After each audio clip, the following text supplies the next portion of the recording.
정성호 법무부 장관이 김어준 유튜브 채널에서 제기된 이재명 대통령 관련 이른바 공소 취소 거래설을 강하게 반박하고 나섰습니다. 정 장관은 자신의 페이스북에 글을 올려 최근 제기된 황당한 음모론으로 인해 진지하게 숙의되어야 할 검찰개혁 논의가 소모적 논쟁에 휩싸이고 있다고 말했습니다. 그러면서 다시 건설적인 개혁의 논의에 집중하길 바라는 마음으로 분명히 말씀드린다고 했습니다. 먼저 검사들에게 특정 사건 관련 공소 취소에 대하여 말한 사실이 없고 보안 수사권과 연관지어 메시지나 문자를 전달한 사실도 없다고 밝혔습니다. 또한 장관 취임 이후 일관되게 검사들에게 전한 바는 검찰이 왜 국민의 신뢰를 잃었는지 반성하고 변화할 것, 개혁 국면에 동요 말고 각자 원래 해야 할 임무에 최선을 다하라는 것이라고 말했습니다.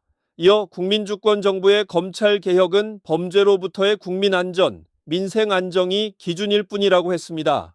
오직 국민 인권 보호 역할에 충실한 검찰로 만드는 것을 목표로 합다면서 그 어떤 집단이나 세력과도 거래는 없다고 못 박았습니다.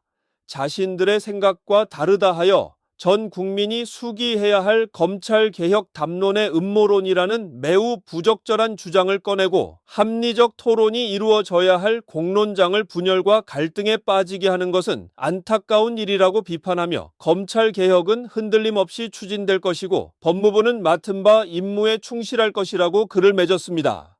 정부의 검찰 개혁안에 대한 여당 일부의 반발 속에 이재명 대통령이 빈대 잡자고 초가삼간 태우지 말자는 글을 올려 그 배경이 관심입니다.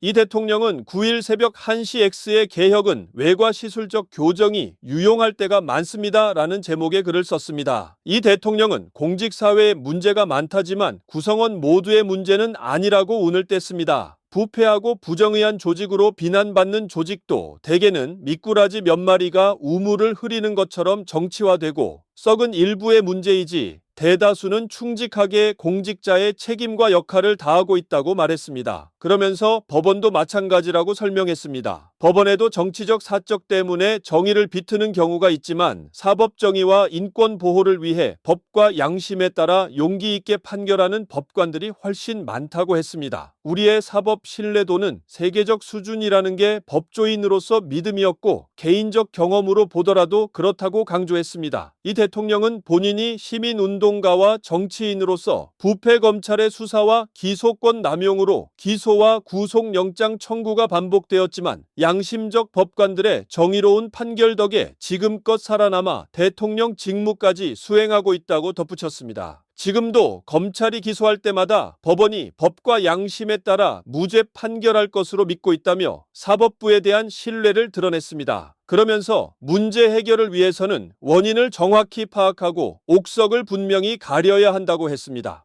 다만 문제 인색에 엄정한 책임을 묻되 다수 구성원들이 더욱 의욕을 잃거나 상처 입게 하는 것은 최소화해야 한다고 했습니다.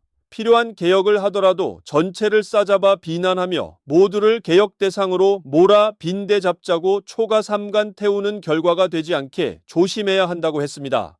이어 검찰개혁이든 노동, 경제개혁이든 언론개혁이든 법원개혁이든 그 무슨 개혁이든 그래야 한다는 생각이라고 밝혔습니다. 이 대통령은 더디고 힘들더라도 시간이 걸리고 조금 마뜩잖더라도 서로 믿고 격려하며 든든하게 함께 가주시면 고맙겠습니다 라고 글을 맺었습니다. 이를 두고 정부의 검찰개혁안에 관련해 민주당 안에서 나오는 이견을 향해 메시지를 냈다는 해석이 나오기도 했습니다.